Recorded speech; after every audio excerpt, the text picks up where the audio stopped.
How did you make the connection, like, coffee and jujitsu? I mean, I think a lot of us, like, obviously some people use it as a little pick me up, or even, I've seen that Yeah, coffee can help with recovery and things like that. And coffee's not inherently bad for you. If you drink a black coffee, it's actually got some good good for things you. in it for you. Hmm. How did you make the connection between, man, coffee and jujitsu, and let's make this thing, like, mold it together? Well, when I walk into a cafe, I don't necessarily get along with the people in a cafe, like in the craft coffee scene, especially around Denver. Like, there's a lot of there's a lot of hipsters. There's a lot of people who are just like very uppity about Sure. their coffee and all of that. And and as much as I love it, it's you walking in and like I was like, you know what? Like, I like these people, not me, right? Like, they're not necessarily the people I would go out with on a Friday night. Hmm. But my jujitsu friends are, right. And when we started the company, I had been training 2.5 years or so. Yeah. And my business partner, he's been training for over a decade. And it was just like, you know what? Like, we're jujitsu people. Like, let's just see how this rolls. And so looking into it, like, I'm sure you guys have heard of Black Rifle Yeah. Coffee Co. Mhm. They're kind of the shining light of who we're trying to emulate, I guess, because they're exactly that. They picked a niche. They picked people who they were. They're all veterans, and they're like, you know what? All of these other veterans, they believe in very similar things. They have different ideals. They have or the same. They have causes that everyone kind of believes in. Not everybody, of course, but like the vast majority of veterans. And so they just like really leaned into that, and we thought that was really cool. And so we want to do something. We've been doing something similar to that with jujitsu.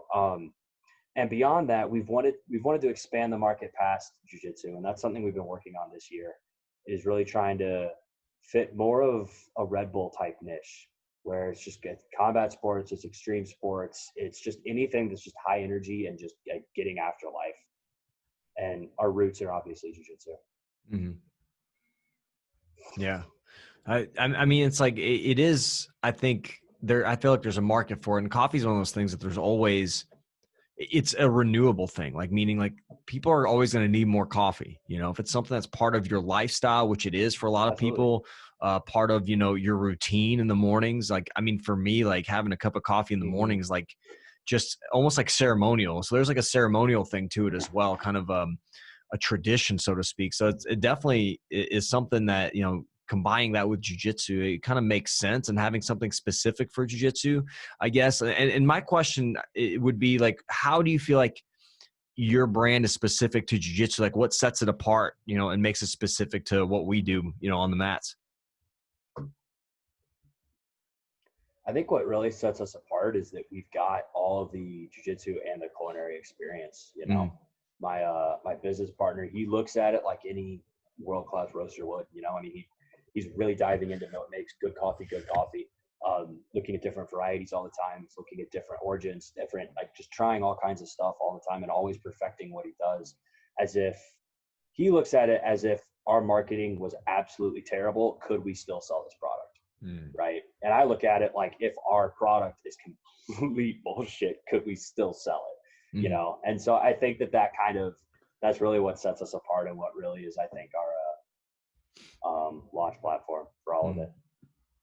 Yeah, you were talking about the fact that coffee is such a huge industry, and it's the most widely distributed drug. Caffeine, Yep. right? It's just Yep. it's so funny. Like, it's one of those things where, like, with me, my relationship with coffee has changed. I don't know for you. When I was younger, I used to be able to just drink it like crazy. And then I do this thing where I'll detox off of it once a year for about 2 weeks to a month. Actually, probably about closer to 2 weeks. And then afterwards, I'll re-add it back in, and it sort of it still keeps its fire. And I can usually get away with about a cup a day, opposed to like trying to pound it like over and over and over again. And I get a lot from it. And I also, I don't know about you guys, when you guys drink your coffee, I drink my coffee not quite when I wake up. I like drinking it after my first workout in the morning, because, like, so coffee has this thing, if you Mhm. guys didn't know this, and I'm talking mainly to the viewers, because you guys probably know this.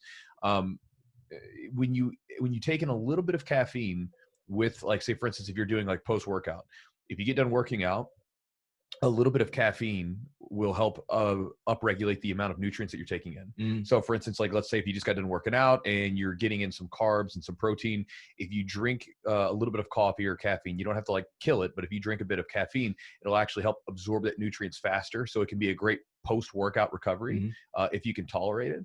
And so that's something for me, like especially after my workout's done and I'm a little tired, it'll give me a pick me up and sort of send me off into the rest of the day.